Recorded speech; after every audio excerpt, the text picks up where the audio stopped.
हाम्रो यात्रा चाहिँ खोटाङ जिल्लाको ऐसलखर्का गाउँपालिका वार्ड नम्बर 6 झ्यामिरेबाट सुरु हुन्छ र यो चाहिँ सोलु जिल्लाको मुक्ली अथवा थुलुङ दुधकोशी गाउँपालिका वार्ड नम्बर 6 सम्मको यात्रा रहेको छ र अहिले चाहिँ हामी ऐसलखर्का गाउँपालिका वार्ड नम्बर 6 वार्ड नम्बर 5 महेश्वरीमा छौँ। हामी अगाडि बढिसकेको छौँ यात्रामा र हामी महेश्वरी र ज्यामिरेको सिमानाबाट अगाडि बढिसकेको छौँ र अहिले हामी महेश्वरीको किराँत सङ्ग्रहालयमा पुगेको छौँ।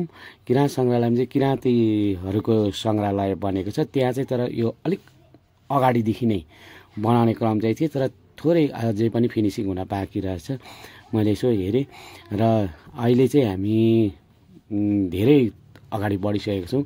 त्यहाँ चाहिँ बाटो भुलेको कारणले केही छिन बस्यौँ हामी र अहिले चाहिँ महेश्वरी र जलेश्वरीको सिमानामा पर्ने मेखु खोलालाई हामी पार गर्दै अगाडि बढ्ने क्रममा छौँ। हामी अगाडि बढ्ने क्रममा हामीले यताउतिको अथवा ओर्तिरपर्तिको हामीले पनि लिएको छौँ सिनहरू पनि र अहिले चाहिँ डेम्लिटार मासतिर हामी खाजा खाँदैछौँ। हामी खाजा खाने क्रममा हामी बस्यौँ र अहिले चाहिँ हामी दुधकोशीमा छौँ। यो चाहिँ सोलु र खोटाङ जिल्लाको सिमानाको एउटा कोशी पनि हो र हामी यहाँ हल्का खाजा फास्टफुड खाएर हामी अगाडि बढ्ने क्रम छ हाम्रो र यहाँबाट चाहिँ हामी उकालो लाग्छौँ।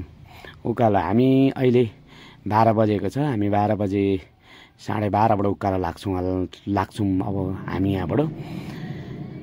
बाटोमा कहीँ कतै हामीले फोटो नखिचिकन अथवा भिडियो नलिकन जाने क्रममा हामीले अलिक माथि पुगेपछि हामी जुबुको भिडियो लिन्छौँ र हामी लगभग मुक्ली हामी बेलुका 8:30 बजे हामी पुगेको छौँ। हामी तर जुक्काले खाएर पानीले पिटेर है बाटो भुलेर त्यो बाटो भुलेको काँगेल र उसको बिचमा चाहिँ ढोडेनीको बिचमा चाहिँ एकदमै बाटो भुलियो।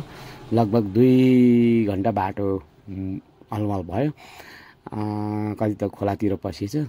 कस्तो लाग्यो यो भिडियो हेर्नु।